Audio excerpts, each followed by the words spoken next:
Fala pessoal, tudo bem? Aqui é a Mari, sou médica cardiologista formada pelo Dante Pazanese de Cardiologia e faço parte da equipe de Clínica Médica da Medway. Hoje, na cobertura de provas de 2025, vamos falar sobre a instituição da AMI-Higgs. E o foco escolhido hoje foi de bradiarritmias. Então, como bradiarritmia é cobrado na prova da AMI-Higgs? Então, nesse último ano, tivemos sobre bloqueio atrioventriculares. Então, bora lá diretamente sobre bloqueios atrioventriculares. Então, quando eu falo em bloqueios atrioventriculares, o problema não está na geração do estímulo, e sim na condução do estímulo. Os bloqueios atrioventriculares, então, eles são divididos em de primeiro grau, de segundo grau, que pode ser MOBITS 1, de segundo grau, que pode ser MOBITS 2, condução 2 para 1 ou os avançados, 3 para 1, 4 para 1, 5 para 1 e o bloqueio atrioventricular de terceiro grau, que é o BAVT. Certo, pessoal? Então, vamos falar um pouquinho sobre os bloqueios atrioventriculares. Então, quando eu falo já no bloqueio atrioventricular de primeiro grau, para falar a verdade, o bloqueio atrioventricular de primeiro grau não é um bloqueio. De fato, não temos um bloqueio. Eu tenho, então, na verdade, um atraso na condução atrioventricular. Então, observe na imagem e nos pontos em vermelho, eu tenho a onda P e demora para iniciar o QRS. Então, eu tenho um atraso e esse atraso é definido como um intervalo PR acima de 200 milissegundos, o que me dá acima de 5 quadradinhos. Isso é a definição de BAV de primeiro grau. Em geral, o paciente que tem BAV de primeiro grau, ele em geral não tem muitos sintomas e não requer um tratamento específico, certo? Então, você tem que saber reconhecer o que é um BAV de primeiro grau. Bom, agora passando a falar sobre o bloqueio atrioventricular de segundo grau, ele sim é um bloqueio verdadeiro. Então, eu tenho algumas P's que são conduzidas e outras P's que não são conduzidas. Eles podem ser classificados, então, de MOBITS 1, MOBITS 2, condução 2 para 1, 3 para 1, 4 para 1, 5 para 1. No bloqueio atrioventricular de segundo grau, MOBITS 1, o que é MOBITS 1? Então, basicamente, eu tenho algumas ondas P's bloqueadas. Em geral, é benigno, tá bom? E eu tenho o que eu chamo de fenômeno de Wenckebach. O fenômeno de Wenckebach é basicamente o intervalo PR vai alargando até uma P que bloqueia. E o intervalo PR antes e após a onda P bloqueada me ajuda a definir o fenômeno de Wenckebach. Então, se o PR anterior for maior que o PR posterior, estou diante do fenômeno de Wenckebach. Então, observe nessa imagem aqui. Então, o que a gente consegue observar? Eu tenho um PR aqui, o PR vai aumentando, depois ele aumenta ainda mais até uma P que bloqueia. Então, observe que o PR antes dessa P bloqueada é maior que o PR depois dessa P bloqueada, tá bom? Então, isso é o que eu chamo de fenômeno de Wenckebach. Em geral, benigno, BAV de segundo grau, MOBITS 1. Agora, vamos comentar sobre o BAV de segundo grau, MOBITS 2.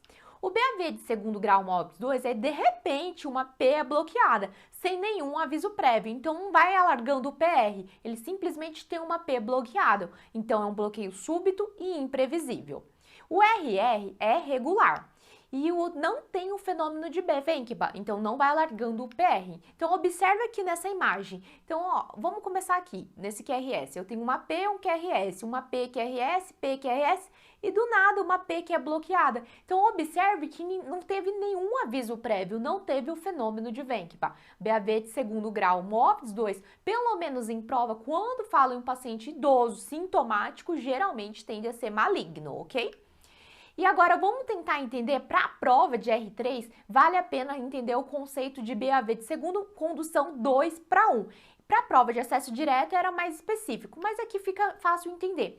Então, na verdade, o que você consegue observar aqui na imagem do eletrocardiograma, ó, é uma P que conduz, uma P que não conduz, uma P que conduz, uma P que não conduz, e assim por diante. Então, a cada duas ondas P's conduzidas, uma é bloqueada.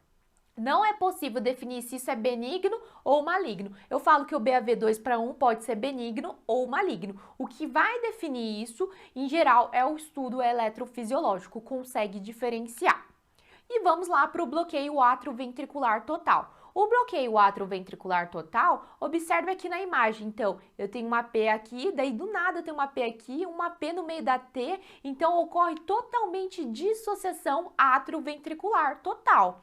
O intervalo PP, então sempre você vai pegar num papel e vai ver, o intervalo PP, ele é regular, tá bom?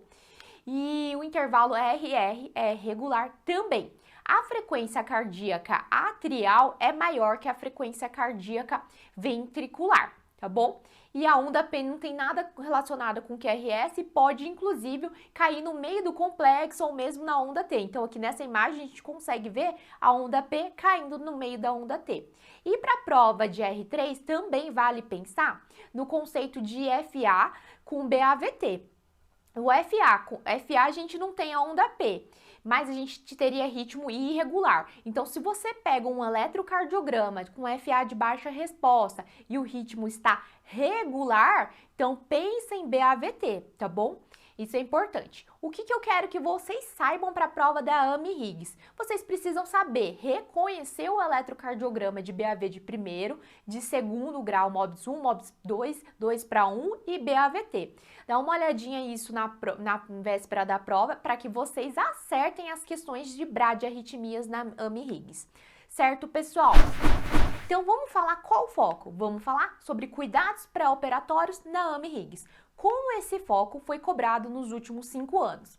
Para falar a verdade, a AMI-Higgs sempre cobra um detalhe muito específico, mas aqui a aula vai ser sobre cuidados pré-operatórios no sentido que pode ser cobrado. Mas já foi cobrado muitas situações em relação à anestesia. Então já foi cobrado em 2024 sobre a escala de Mallampati, mas também já foi cobrado sobre o fluxograma de avaliação cardiovascular. Então bora lá. Então vamos lá. Sobre a escala de Mallampati, que com certeza era muito mais cobrado nas provas de acesso direto, nas questões de cirurgia, muito relacionado à anestesia, mas vira e mexe pode ser cobrado. Então vamos lá. Então, classe 1 é o paciente que a gente consegue ver aqui, eu trago a imagem para facilitar. Então, palato mole, falso, úvula e pilares amidalianos visíveis.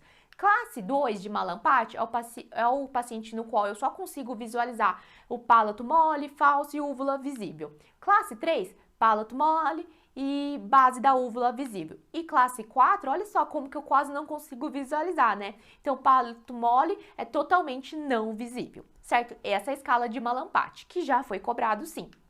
E agora, ASA. ASA é a classificação anestésica, que também é utilizada no pré-operatório, muito mais até para o anestesista do que cardiologista e clínico, mas que também pode ser cobrado. Então, ASA 1 é aquele paciente que vai fazer uma cirurgia que não tem nenhuma comorbidade. ASA 2 já é um paciente que tem uma doença sistêmica leve. Por exemplo, vou te dar um exemplo, hipertensão. Mas tá, hipertensão e uso de enalapril, 10 mg 2 vezes ao dia, bem controlada. ASA 3 já é um paciente que tem uma doença sistêmica moderada, grave.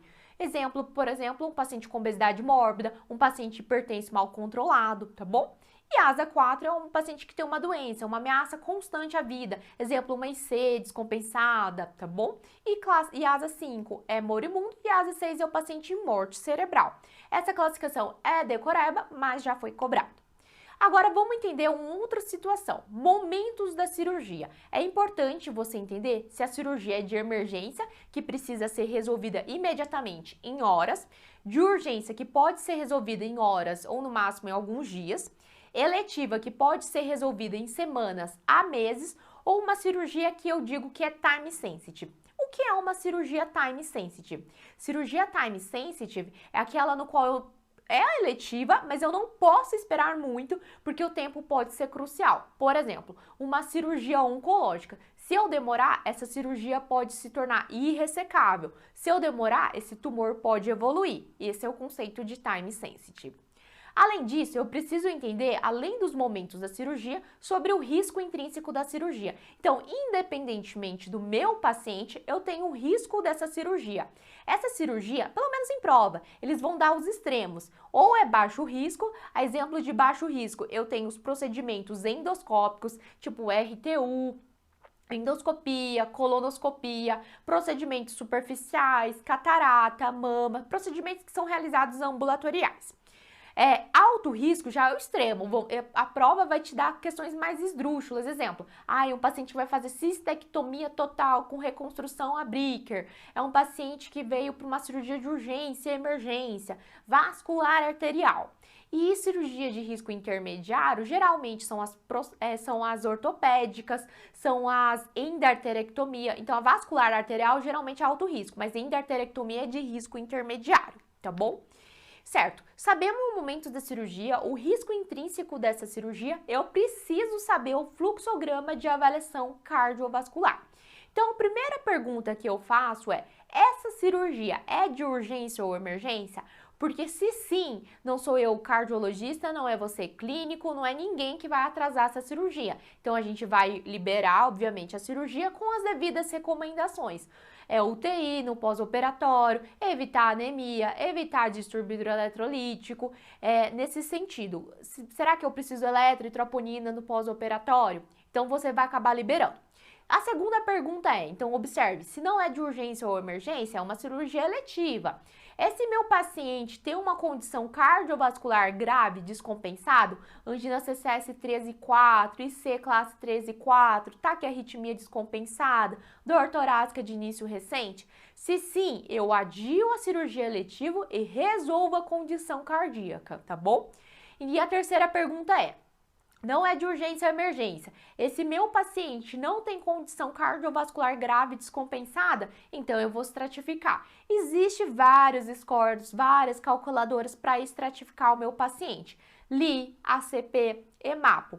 Mas o que é cobrado na prova é o score de LI. Gente, LI é decorável, porque só tem 6 variáveis. Se é decorável, é cobrável. Precisa saber na ponta da língua o score de LI, tá bom? E aqui eu trago o LI. Então, essa cirurgia é de alto risco intrínseco? Esse paciente tem DAC, IC, doença cerebrovascular, diabetes com necessidade de insulinoterapia e creatinina maior que 2. Então, são 6. Se não pontua nenhuma variável, é classe 1 de LI, baixo risco. Se pontua uma variável, é classe 2 de LI, baixo risco. Se pontua 2 variáveis, é classe 3 de LI, intermediário risco. Mais de 3 variáveis, é um paciente de alto risco por LI. Vale a pena decorar. O que mais? Manejo de medicações. Como eu vou manejar os medicamentos? E os mais cobrados, sem sombra de dúvidas, é a AS e o segundo antiagregante plaquetário. Então, a AS no contexto de prevenção primária, eu suspendo. No contexto de prevenção secundária, eu mantenho, exceto em 2 situações, neurocirurgia e RTU de próstata. Sobre o segundo antiagregante plaquetário, você sempre pensa, esse paciente está com ODAPT, com dupla antiagregação plaquetária, e tem um stent por síndrome coronariana aguda recente, ou mesmo um stent, cenário de DAC crônica, mas é recente, se possível, eu adio o procedimento. Não sendo possível adiar essa cirurgia, eu sempre vou ver o risco de sangramento. Se tiver baixo risco de sangramento, eu mantenho o DAPT.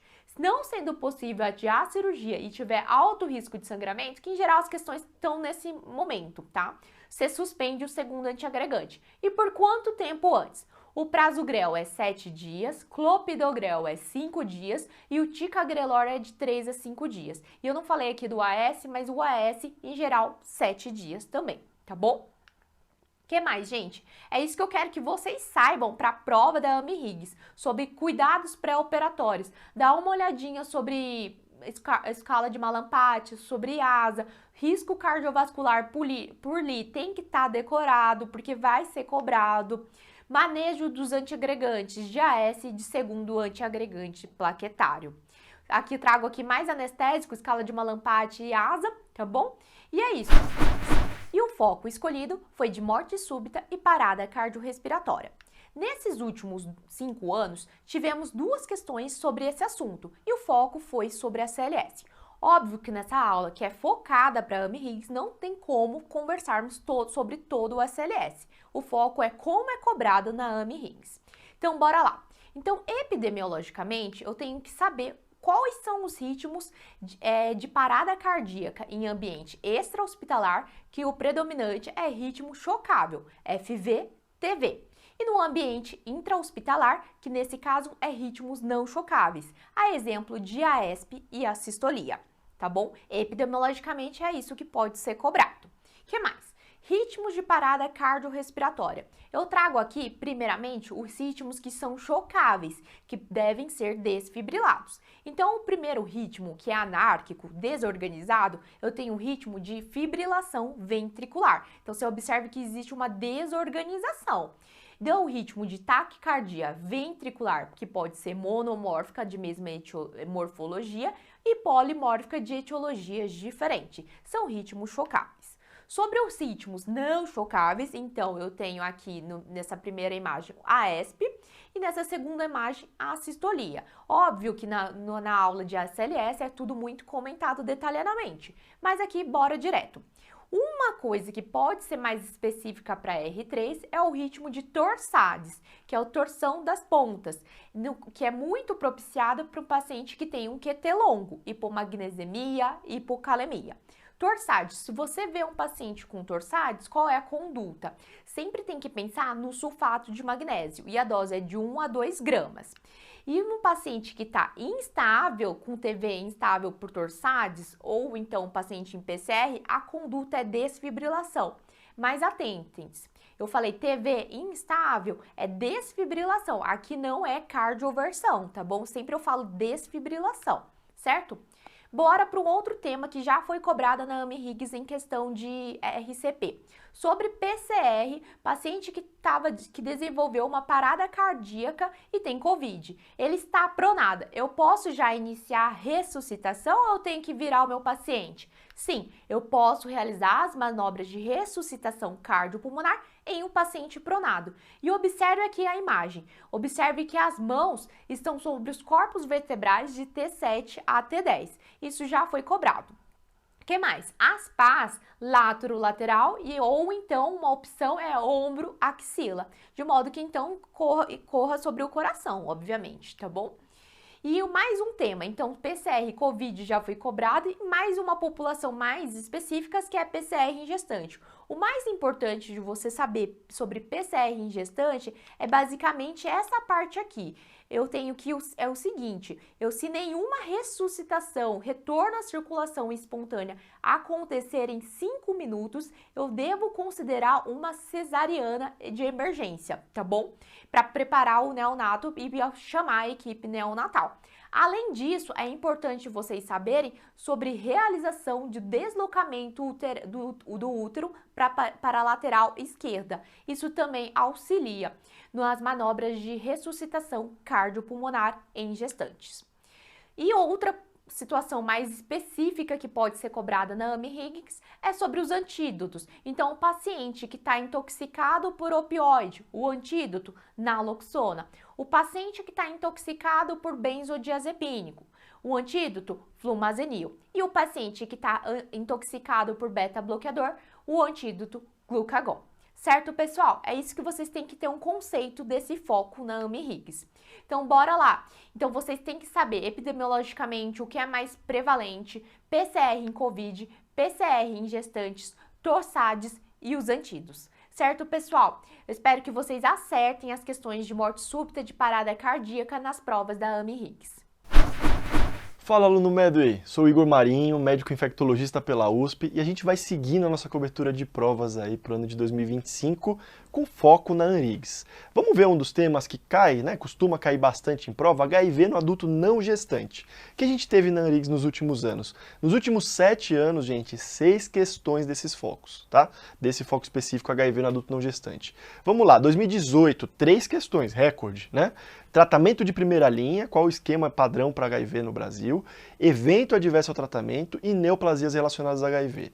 2019, CIRI ou IRIS, caiu. 2020, síndrome retroviral aguda e 2024, novamente, tratamento de primeira linha depois de alguns anos, sem a gente observar aí esse tema. Então, gente, é um tema sempre muito importante. As questões na ANRIGS, aparentemente, sempre muito simples e diretas, questões inclusive bem feitas. Aparente foco em tratamento de primeira linha e um tema de grande relevância, mas que se a gente pega os últimos 3 anos caiu pouco. Então acho que é um tema quente para esse ano aí, tá?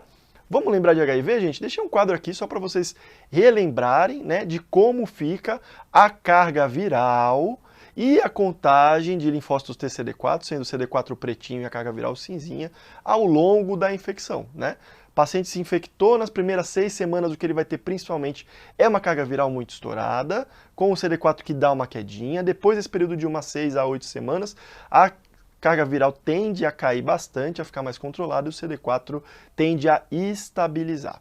Tá bom? Essa é uma característica, até que o paciente, né, depois de um longo período de latência clínica, que pode ir até 10 anos, acaba desenvolvendo o quadro de AIDS. Síndrome retroviral aguda, então HIV agudo, carga viral muito alta, linfócito TCD4 baixo, altíssimo risco de transmissão justamente por essa carga viral muito alta. O quadro clínico, gente, é igual ao monolike. Pode ter febre, cefaleia, astenia, adenopatia, faringite, exantema, tá? Lembrar que é um quadro autolimitado. O paciente fala que teve ali um período que ficou febril, estava se sentindo muito mal, indisposto, mas em até 3, 4 semanas no máximo, esse quadro costuma regredir sem necessidade aí de nenhuma grande intervenção. Em média, a janela diagnóstica para os testes imunoensaios de 4ª geração é de cerca de 15 dias desde a contaminação, e o diagnóstico da infecção pelo HIV agudo pode ser realizado mediante a detecção de carga viral, que acaba sendo o método mais sensível e é o método padrão ouro para diagnóstico, tá bom, gente? Então, isso eu queria que vocês lembrassem de síndrome retroviral aguda. Segundo tema que a gente viu que pode cair e já caiu aí na prova da ANRIGS é malignidades ou neoplasias relacionadas à infecção pelo HIV. Vamos relembrar quais são as principais malignidades relacionadas ao paciente que vive com HIV? Sarcoma de Kaposi, linfoma não Hodgkin de células B, linfoma não Hodgkin primário do sistema nervoso central e câncer cervical, né, do colo do útero e invasivo. Então, cervical não é do pescoço, é do colo do útero, tá? Aqui um quadro para vocês relembrarem, então, né, para esses principais etiologias, o que pode estar associado aí, quase sempre associados aí a um herpes vírus, né, ou ao HPV, esse tipo de situação, e a gente tem lesões aí que podem ser diferentes. Eu deixei esse quadro justamente para vocês relembrarem, e aqui a TAV acaba sendo um tratamento possível para qualquer uma dessas formas, além do que quando as formas estão muito avançadas é necessário também quimioterapia, tá bom, gente? Lembrar que o paciente, mesmo com CD4 alto, mesmo com HIV bem controlado e carga viral indetectável, a pessoa que vive com HIV continua tendo um risco alto para neoplasias e para doenças linfoproliferativas de um modo geral. Tá bom? Então, o risco de sarcoma de Kaposi até existe, mas ele diminui um pouco quando a gente controla melhor a doença, mas para linfomas primários, né, esse risco continua acontecendo a qualquer momento, independentemente do tratamento estar sendo feito com sucesso. Por isso, esses pacientes a cada 6 meses devem passar em consultas e sempre o médico deve estar atento para sintomas que digam respeito a uma doença linfoproliferativa. Ok, próximo tópico, tratamento padrão no Brasil, gente. Vocês já sabem, TDF-3TC-DTG, que é tenofovir lamivudina, vem em um comprimido, com dolutegravir, que vem em outro comprimido. É o chamado esquema 2 em 1, né? O paciente vai tomar isso todos os dias, tá? Igor, e qual que seria a segunda escolha para pacientes, por exemplo, que têm intolerância ou alguma restrição ao uso do dolutegravir? A gente usa tenofovir com lamifudina e efavirenz como segunda escolha possível de tratamento, né? Se eu quiser incluir um inibidor de protease no tratamento, eu posso fazer um tratamento com tenofovir, lamivudina e darunavir com ritonavir, ou tenofovir, lamivudina e atazanavir com ritonavir. Inclusive, esse segundo modelo de tratamento com atazana e ritona chegou a ser por muitos anos o tratamento padrão no Brasil, mas está muito relacionado aí à possibilidade de efeitos colaterais, como por exemplo, náuseas e icterícia. É importante individualizar o esquema de acordo com o nosso paciente, considerando comorbidades ou até interações medicamentosas. Sempre importante lembrar, mas o que precisa levar mesmo para a prova é isso, esquema padrão, né? Teno, lame, dolutegravir. Inclusive tem uma questão da ANRIGS aí dos últimos anos que pergunta isso diretamente, tá? Importante lembrar que o objetivo da terapia antirretroviral, que é universal, todo paciente que tem infecção pelo HIV deve receber a TAV, né? Com a única restrição de que pacientes com neurocriptococose e neurotuberculose a gente deve esperar algumas semanas para poder introduzir a TAV. São as únicas contraindicações absolutas de introdução imediata da TAV. O objetivo da TAV é manter a carga viral indetectável, né, em um período de até 6 meses, e a gente deve monitorizar toxicidades nesse período, tá bom, gente? Eventos adversos principais. Tenofovir, muito relacionado aí com um risco de doença renal. A gente precisa lembrar disso quando fala do tenofovir. Efavirenz, que não é um esquema padrão no Brasil, mas lembrar que a efavirenz está muito relacionado com sintomas neuropsiquiátricos, então pacientes que tomam efavirenz podem estar aí associados a tanto sintomas depressivos, quanto eventualmente sintomas compulsivos, então isso é muito importante de observar. E inibidores de protease muito associados, né, como atazanavir e ritonavir, a sintomas gastrointestinais e também discrasias sanguíneas, e o dolutegravir muito associado à insônia e ganho ponderal. Tá bom? Aqui agora a gente vai falar sobre o próximo tópico da nossa aula, que é justamente íris. Então, o que eu tenho para pensar em íris, gente? O que é importante e já caiu na prova da ANRIGS? Primeiro, eu tenho que considerar uma piora de doença reconhecida ou surgimento de uma nova manifestação de doença, para falar que, opa, talvez esse paciente esteja aí com íris. Contagem de linfócitos TCD4, geralmente nesses pacientes era menor do que 100 antes do início ou modificação do esquema. É obrigatório, Igor? Não, tem pacientes com CD4 mais alto que também podem desenvolver CIRI ou íris, mas geralmente são pacientes que já estavam mais imunossuprimidos no início do tratamento. É muito importante pensar também na relação temporal. Gente, para ter íris, para ter a síndrome da resposta inflamatória sistêmica, né, o que eu preciso ter é justamente um tempo suficiente para que eu tenha uma reconstituição imune, né? Então, para eu ter a reconstituição imunológica na íris, eu preciso ter um período de pelo menos 2 a 3 semanas de TARV sendo tomada corretamente para que ocorra de fato a regeneração imunológica. Então, a síndrome inflamatória da reconstituição imune só vai acontecer em pacientes que estão usando a TARV corretamente, pelo menos no período de 2 a 3 semanas, mas geralmente num período de 4 a 8 semanas, tá bom? São critérios a presença de resposta imune, virológica ou ambas após o início da TAV, ou seja, eu tenho que ver que a carga viral detectou, que o CD4 aumentou bastante, e exclusão de falha de tratamento, reação adversa ou superinfecção precisa ser feito, tá? Então observar se não tem alguma outra causa ali rolando, beleza? Principais doenças relacionadas à síndrome inflamatória da reconstituição imune: tuberculose, cripto, CMV ocular e LEMP. Essas são as doenças que mais vão aparecer nesses pacientes, inclusive por causa disso a gente vai atrasar o início da TAV na tuberculose e na criptococose no sistema nervoso central. Se for em outros sítios, não, mas no sistema nervoso central, porque nesses pacientes a CIRI pode ser muito grave, inclusive levar a óbito em até 30% dos casos, tá? Tratamento da íris: não retirar a terapia antirretroviral e iniciar o corticoide com 1 a 2 mg a quilo dia por 2 semanas, sendo que se houver uma boa resposta eu vou considerando um desmame gradual após esse período, tá? Então, gente, resumindo, a gente tentou pegar o que era mais importante, né, em pessoa vivendo com HIV não gestante, que pode cair na prova e que caiu nos últimos anos na ANRIGS. Vamos lembrar, para HIV agudo, lembrar que o quadro geralmente é de uma síndrome monolike, tá? Neoplasias no HIV, vamos levar essas neoplasias para lembrar quais são as mais importantes. Kaposi, linfoma não Hodgkin, seja o primário do sistema nervoso central, seja a doença disseminada mesmo linfoproliferativa, e a doença cervical, né, e cervical aqui de colo de útero invasiva. Tratamento de primeira linha: tenulamidolutegravir, que é o mesmo esquema da profilaxia pós-exposição, né? É o esquema prioritário no Brasil. E lembrar que na CIRI eu preciso descartar a doença oportunista e eu não devo suspender a TAV. Ah, Igor, mas não foi a TAV que causou a CIRI? Sim, de certa forma foi, mas suspender a TAV não tá certo, gente. A gente vai associar um corticoide ao tratamento, inicialmente na dose de 1 a 2 mg a quilo dia, tá bom? E isso por 2 semanas e depois com desmame, conforme o paciente melhore. E vamos seguir na nossa cobertura de provas. Hoje, gente, a gente vai discutir na ANRIGS síndromes febris. Nos últimos 7 anos, pelo nosso levantamento, 4 questões desse foco a gente conseguiu encontrar. Agora, no último ano, arboviroses foram cobradas, e antes disso, né, lá em 2018, pelo nosso arquivo, uma questão de leptospirose, uma questão de leishmaniose visceral e uma questão de dengue. Então, o que a gente consegue concluir? Parece que tem talvez pouco foco nos últimos 7 anos aí do tema, mas esse tema é sempre muito importante no nosso país. Vamos lembrar que agora em 2024 a gente teve a pior epidemia de dengue registrada na história em número de casos e também de óbitos.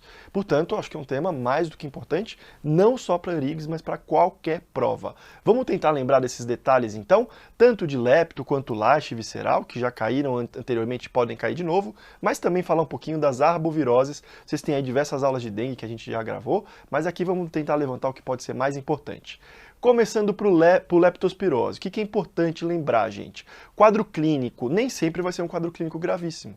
Às vezes é um quadro febril, com alguma mialgia, né? Só 5 a 10% dos pacientes evoluem para a forma ictérica de doença de Weil, com uma mortalidade entre eles de 5 a 15%, associado às múltiplas disfunções orgânicas. Vamos lembrar que esses pacientes podem ter acometimento hepático com icterícia às custas do aumento da bilirrubina direta, mas as aminotransferases podem estar normais ou tocadas, tá? E raramente há uma evolução para uma hepatite fulminante, para uma insuficiência hepática aguda, tá? Importante lembrar também que a IRA com hipocalemia é algo muito encontrado nesses pacientes, sendo esse um achado pouco típico para IRAs de um modo geral, né?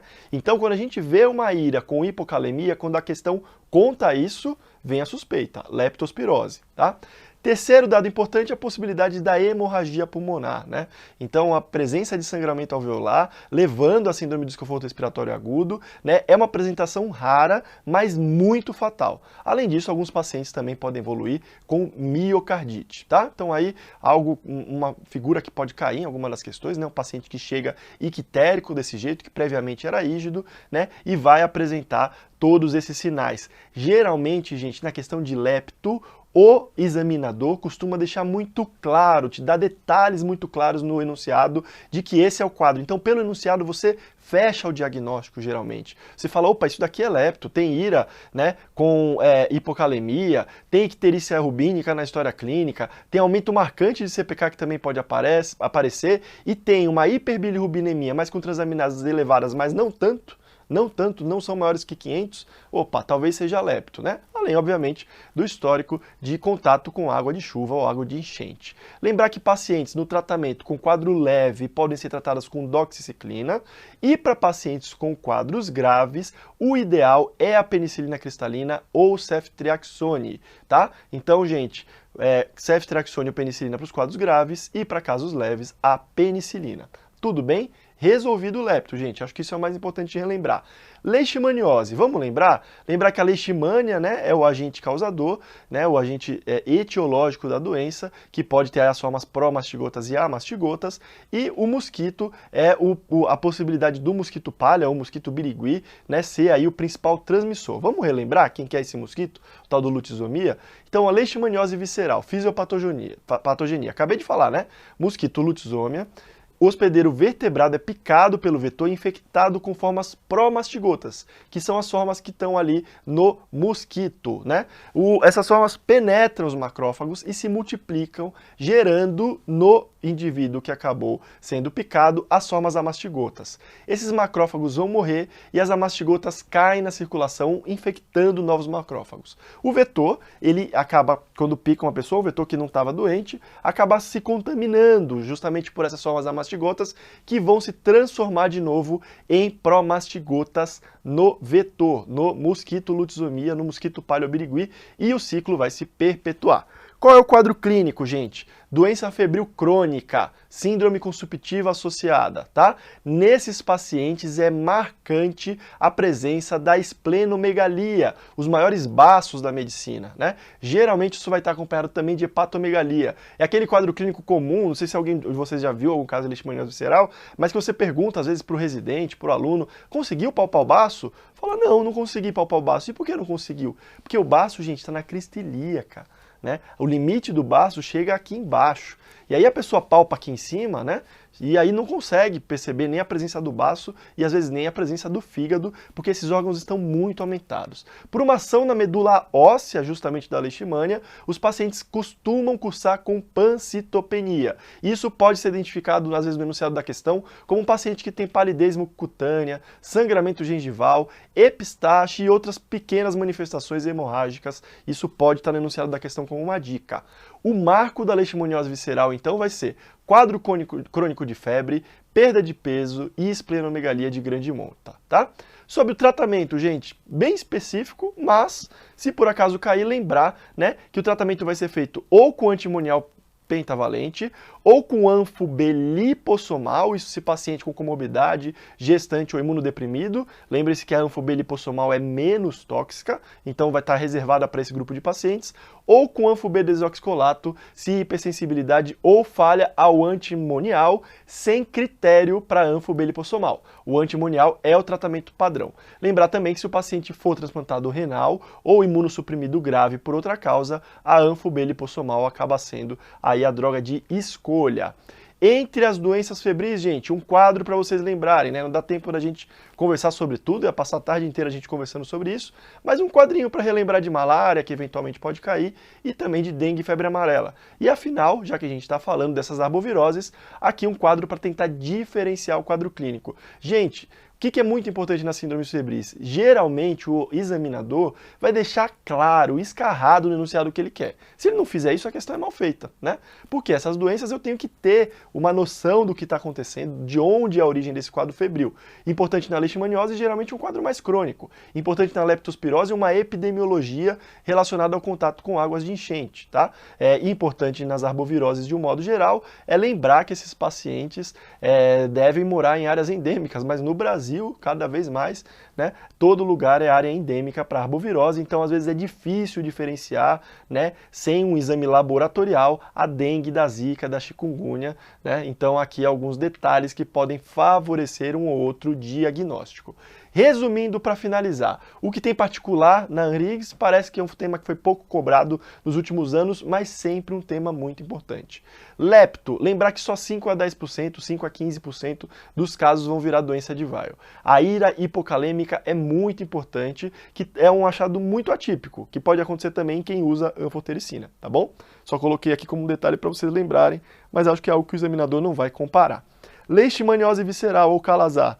Quadro crônico com esplenomegalia muito importante, o vetor é o mosquito lutisomia, e nas arboviroses o foco maior sempre em dengue, né? A gente tem muita coisa sobre dengue aí no material da Medway, mas lembrar que a febre amarela também, uma vez, em uma das questões eles questionaram isso, em um dos enunciados, febre amarela é causada por um flavivírus, então eu coloquei aqui só para vocês irem com isso fresco, se por acaso o examinador colocar essa informação novamente na prova. E vamos seguir com a nossa cobertura de provas. Nosso tema de hoje vai ser dentro da ANRIGS, né? Tuberculose, gente. Então vamos ver o que caiu de tuberculose na ANRIGS em todos os últimos anos, que a gente conseguiu levantar? Pessoal, dos últimos 6 anos aí, o que a gente teve? Algumas questões de tuberculose, sempre tema muito relevante na área de infectologia. A ANRIGS, vejam, 2019, tratamento TB latente. 2020, duas questões, uma que falava sobre achado radiológico, principal na tuberculose, vocês já sabem, né, cavitação, possibilidade de ter derrame pleural, possibilidade de ter condensação e dose de tratamento. 2022, nova questão sobre indicação de tratamento. 2024, questão sobre indicação de tratamento. Ou seja, parece então, pessoal, que a ANRIGS enfoca muito em tratamento, tanto de forma latente quanto tuberculose ativa. Pelo menos nos últimos anos, sempre que caiu, tinha alguma questão relacionada aí a tratamento. De todo modo, essas questões parecem fáceis, mas tem detalhes importantes que a gente precisa relembrar. A abordagem é completa, tanto caiu sobre eventos adversos, quanto sobre indicação de tratamento, doses de tratamento e quais as drogas utilizadas. Então vamos tentar relembrar o que é mais importante sobre tratamento de tuberculose para chegar pronto, se por acaso eles cobrarem tuberculose e focarem em tratamento? Vamos lá. Primeira coisa, parece chato ter que decorar isso, né? Mas caiu, gente. Caiu qual era o número de comprimidos que um paciente precisava tomar. Então vamos relembrar? Esquema básico, RHZE ou RIP, rifampicina, isoniazida, pirazinamida e etambutol. Esse tratamento vai ser oferecido para esses pacientes e de acordo com o peso do paciente eu vou calcular quantos comprimidos ele deve tomar. Essa é uma questão boa porque isso mudou recentemente. Então, para quem não está atualizado, não sabe que pacientes acima de 70 quilos devem tomar 5 comprimidos, tá? Isso é nos primeiros 2 meses da fase intensiva, então são 5 comprimidos, lembrando que cada comprimido tem as 4 drogas. Cada comprimido tem as 4 drogas. Então você pensa, o paciente que toma 4 comprimidos, o que toma 3, eu tirei uma das drogas? Não, cada comprimido tem as 4 drogas. E aqui vamos tentar decorar isso? Entre 36 e 50 quilos, 3. Passou de 50 a 4, passou de 70 a 5. Acho que esses são os valores mais importantes de lembrar, 50 e 70. Poxa, abaixo de 50? deve ser 3. Dificilmente vão colocar um paciente com peso abaixo de 35. Passou de 70, tem mais do que 70? São 5. Entre 70 e 50, são 4 comprimidos que o paciente vai ter que tomar. Lembrar que a fase inicial são 2 meses e que depois o paciente vai para a fase de manutenção por 4 meses, para a grande maioria das formas de tuberculose, né? Exceto aí tuberculose neurológica ou tuberculose óssea ou formas complicadas de tuberculose.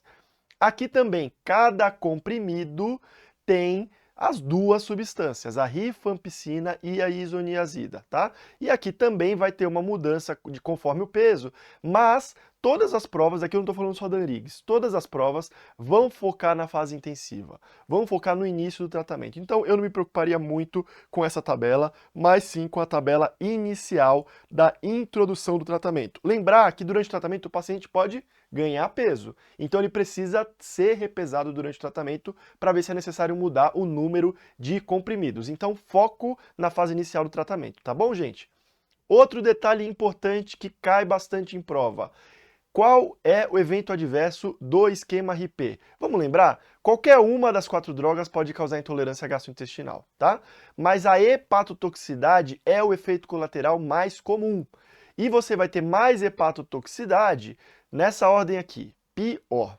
A pirazinamida é a droga mais hepatotóxica, seguida pela isoniazida e depois a rifampicina. Elas vão ser sempre as 3 principais suspeitas. Igor, e o etambutol? Não, o etambutol não está muito relacionado à hepatotoxicidade não, gente. Então, a gente não se preocupa muito com ele. Lembrar que a rifampicina também é uma droga que tem da cor avermelhada ao comprimido e que o paciente pode evoluir com uma urina mais alaranjada. Pode causar mielotoxicidade, NIA e neuropatia periférica, que pode ser prevenida com tratamento com B6, né, a piridoxina, para pacientes que são elegíveis, por exemplo, pacientes desnutridos, pacientes imunossuprimidos e gestantes. Esses são os grupos mais importantes de pacientes que devem repor a B6 durante o tratamento. A isoniazida, né? O que a gente lembra da isoniazida? Em alguns estudos é observado também aí a isoniazida relacionada a sintomas neurológicos, além da hepatotoxicidade que a gente já mencionou. A pirazinamida, né? É muito hepatotóxica, mas também pode estar relacionado à ira ou hiperuricemia. E o etambutol ou etambutolio relacionado aí à neurite óptica, tá? Hepatotoxicidade do esquema RIP, gente. Quando eu suspendo o tratamento, né? Opa, o paciente começou a tomar, coleta exames, ele está com aumento de transaminases. Vamos relembrar? Assintomático, mais do que 5 vezes o limite superior de normalidade, suspende o tratamento. Se houver qualquer sintoma, 3 vezes vai ser o meu corte. Depois da suspensão, a gente vai semanalmente ou a cada 5 dias monitorar transaminases e bioquímica hepática para ver qual o momento ideal para retomar o tratamento.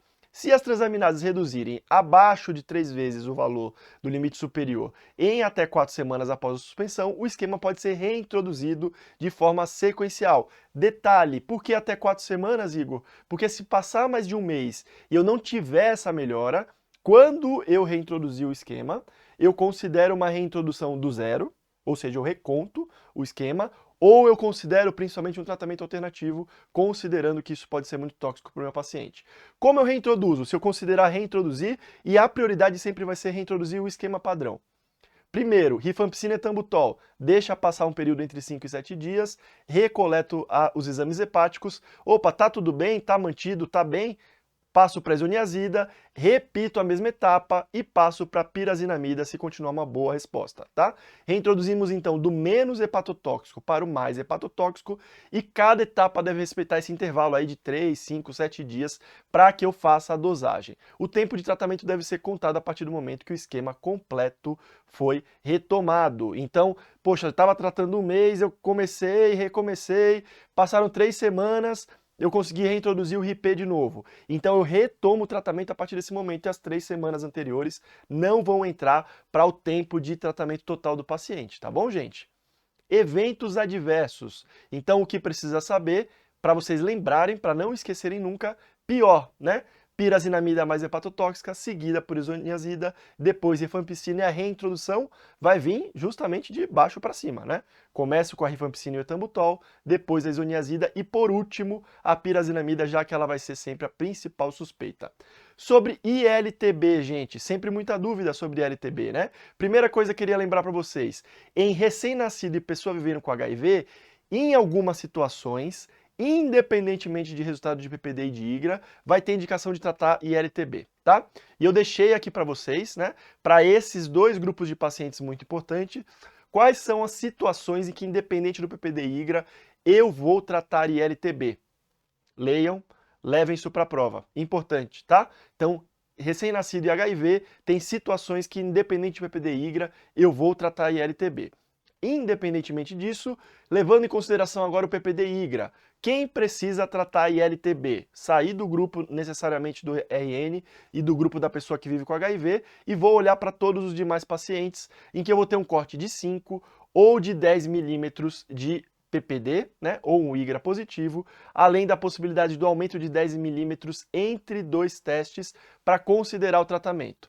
Gente, PPD maior que 5 ou IGRA positivo, adultos e crianças com contato de TB, pacientes com áreas de fibrose sugestiva ou sequela de TB, usuário de imunobiológico e imunossupressor, ou pessoa vivendo com HIV e aqui com CD4 maior que 350, já que HIV CD4 menor do que 350, você sempre vai tratar independente do PPD ou IGRA, tá? Segundo grupo, posso ser mais tolerante, né? Um PPD mais alto para grupos que são de risco menor. Percebam que no primeiro, né, ou tive um contato registrado, ou tem alguma doença, alteração morfológica pulmonar ou imunossupressão. Tem um sarrafo mais baixo. Para PPD 10, gente, são pacientes que também têm um risco, mas é um risco que não parece tão alto. Neoplasia de cabeça e pescoço, né, ou paciente oncohematológico que não esteja imunossuprimido muito grave, diabético, dialítico, baixo peso, tabagista, silicose e raio-x com calcificação isolada. A conversão de PPD vai ser considerada para profissionais de saúde, trabalhador de instituição de longa permanência e que tenham contato com tuberculose confirmada e por isso estejam investigando, tá? Então, sobre imunobiológico e imunossupressor, aqui já a gente acabando, lembrar que quem usa TNF-alfa tem um prejuízo para a formação de granuloma. Isso favorece a ocorrência de tuberculose. Principais inibidores de TNF-alfa para levar para a prova, etanercept, infliximab e o adalimumab. Lembrar-se sempre, se eu vou tratar ILTB, eu preciso descartar a tuberculose ativa antes de começar a tratar ILTB. Preciso investigar sintomas, preciso de imagem de tórax. E como eu posso tratar ILTB? 3 opções principais. Isoniazida, que por muito tempo foi o tratamento padrão no Brasil, a isoniazida com rifampicina, que é o atual tratamento padrão de ILTB, esse é um dado muito fresco, um dado muito recente, tá? Mas esse agora é o tratamento padrão, eu já vou falar por quê, e a rifampicina também, que é uma possibilidade de tratamento alternativo.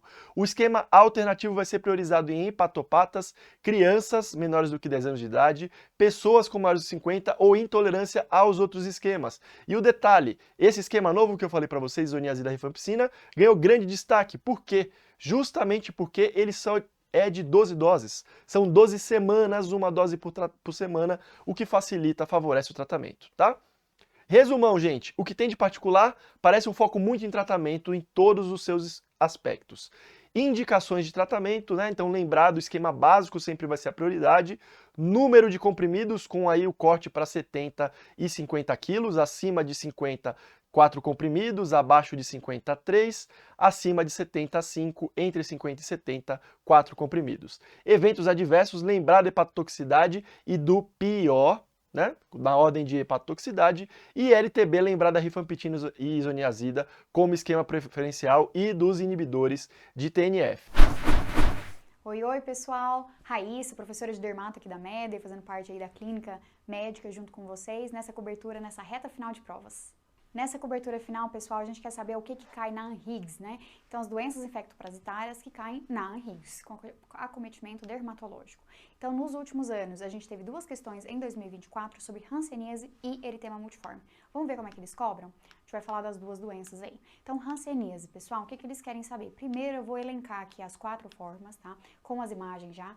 Então, o que a gente tem? Na forma indeterminada, a gente tem uma mácula hipocrômica com alteração já de sensibilidade. Na forma tuberculoide, a gente já tem uma lesão que é bem circunscrita, com as bordas bem delimitadas, geralmente mais eritematosas. Nas formas dimorfas ou borderline, a gente tem essas lesões foveolares clássicas, né, que tem esse aspecto concêntrico aí, com a borda mais interna mais definida e a externa mais esmaecida. E a forma virchoviana, que a gente tem esses nódulos e placas mais infiltrados, mais escurecidos, tá? Então, para vocês lembrarem aí bem rapidão das formas clínicas aí da hanseníase. E o diagnóstico, né, pessoal? Então, quero linkar para vocês. É feito pelo número de lesões, essas lesões com alteração de sensibilidade. Geralmente, até 5 lesões a gente considera paucibacilar e mais de 5 multibacilar. E esse acometimento de sistema nervoso periférico, a gente não tem acometimento do sistema nervoso central, tá, pessoal? E essa alteração dos nervos a gente pode ver ou pelo exame físico, ou por uma ultrassom dos nervos periféricos, ou eletroneuromiografia, tá? Lembrando aqui que eu quero colocar 2 detalhes para vocês. No protocolo clínico de diretrizes terapêuticas de 2022 do Ministério da Saúde, a gente considera que até 5 lesões, né, de pele com um acometimento de ramo nervoso, a gente considera paucibacilar. Pela Organização Mundial da Saúde, qualquer acometimento nervoso já é multibacilar, tá? Isso não foi foco da prova, mas é interessante que vocês saibam aí a diferença, tá? Então, aqui deixei para vocês, novamente, a do Ministério da Organização Mundial da Saúde e do Ministério da Saúde aí para vocês lembrarem mais nos quadrinhos, inclusive, para vocês printarem, tá? Então, na hanseníase, como é que está no protocolo de diretrizes terapêuticas aí do nosso Ministério da Saúde, né? Então, o que é um caso suspeito de hanseníase?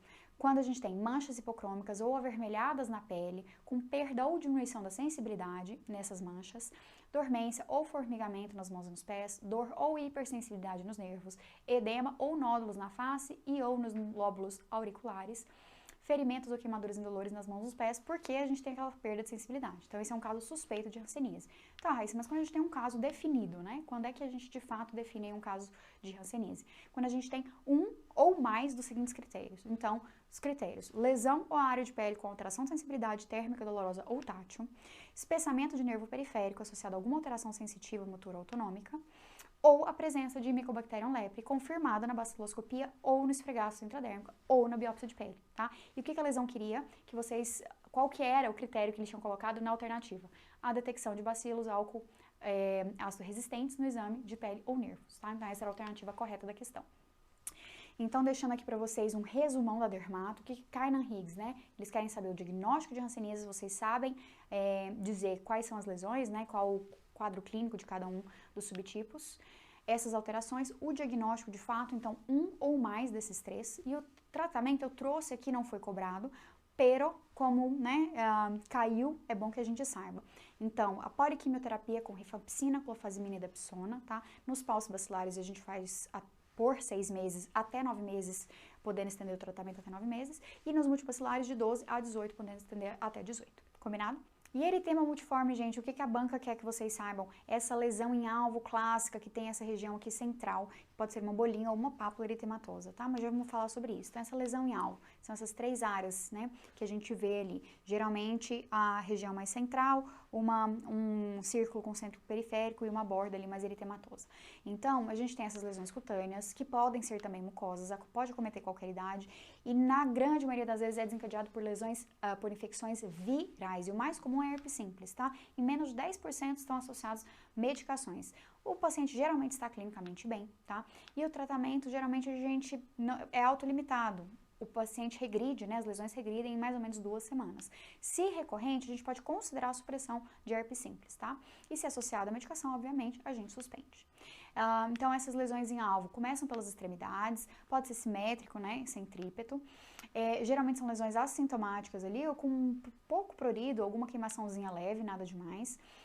E a gente não tem, mais uma vez, essas medicações classicamente associadas a eritema multiforme, a grande maioria das vezes é por alguma infecção prévia aí por herpes simples, tá?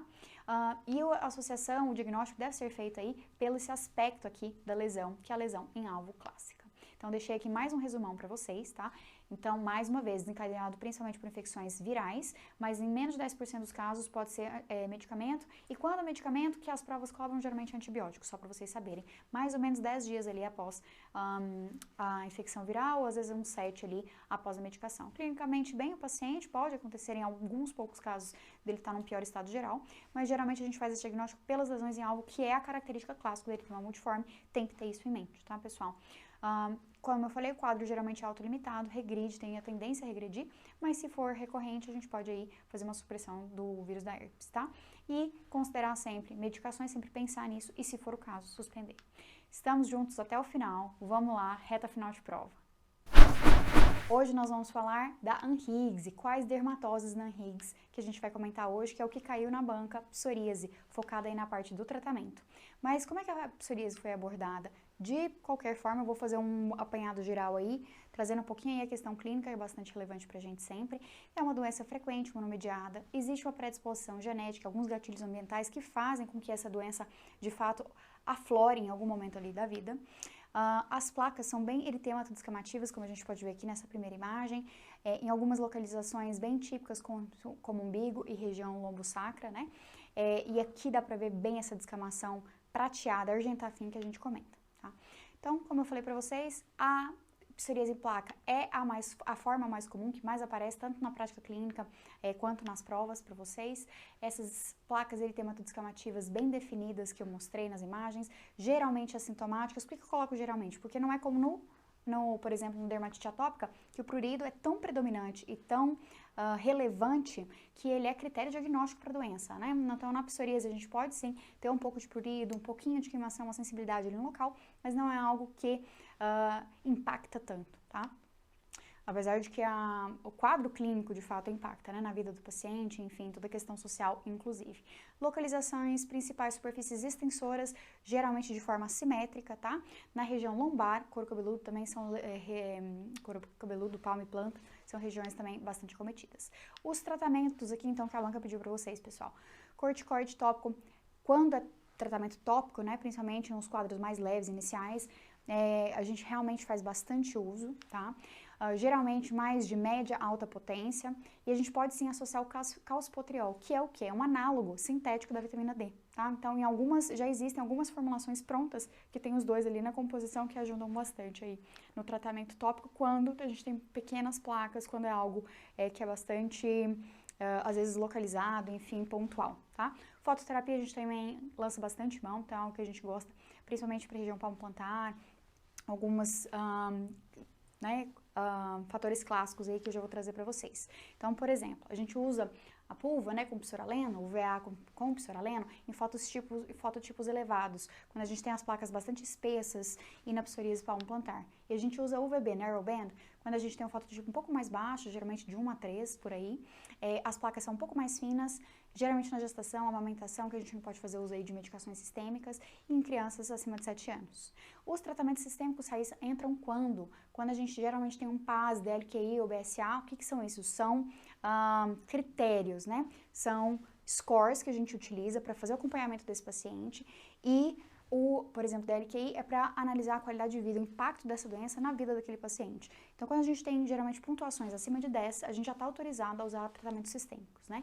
E a gente lança a mão, primeiramente, do metrexato, aí é bastante utilizado, então é inquestionável que a gente comece com essa medicação. A gente tem a citretina, a ciclosporina e agora, muito recentemente não, né? Já tem um tempo, mas algo que cada vez mais a gente utiliza na prática clínica, os imunobiológicos. Aí a gente tem uma gama de imunobiológicos muito boa, dependendo aí das associações aí que o paciente precisa. Então, e sempre lembrar, isso é um ponto que a banca não cobrou, mas sempre saber, que uma das nossas principais preocupações é a artrite psoriásica, então o acometimento das articulações, né? Então, se o paciente tiver qualquer tipo de queixa articular, é o que a gente tem que ficar prestando bastante atenção, porque as lesões nas articulações são irreversíveis, então a gente tem um dano ali articular, ósseo, que não se reverte. Então, isso vai causar um prejuízo funcional ao paciente a médio e longo prazo, ao longo da vida dele. Então, é algo que a gente realmente leva em consideração. Por isso que a gente precisa sempre tratar a psoríase, tá? Mesmo que ela seja, por exemplo, só um guial. A gente pode ter o impacto, o aparecimento aí da artrite psoriásica associada a quaisquer formas aí de psoríase cutânea, tá? Então, isso é bastante relevante pra gente. Deixamos aqui pra você esse quadrinho maravilhoso feito com muito carinho pra vocês printarem e usarem em pré-prova. Então, o que tem de particular na Anhiggs? Foi cobrado fototerapia especificamente, tá, pessoal? Mas deixei aqui todos os tratamentos que é pra vocês saberem diferenciar e quando indicar. Então, tudo a gente comentou. Os corticoides com calcipotriol para os casos mais leves, quase sempre associados com algum tratamento sistêmico, e emolientes sempre, tá? Mas se a gente tiver um PAS, um BSA, um DLQI, a gente, acima de 10, a gente já com certeza já usa fototerapia e faz um tratamento sistêmico. No tratamento sistêmico, a gente também pode considerar fazer fototerapia antes, e depois, se a gente não tiver uma resposta, uma indisponibilidade da fototerapia, a gente já lança mão no tratamento sistêmico. Printem, leiam esse quadro com quadrinho que vai ajudar bastante vocês. Um abraço, boa prova! Tchau!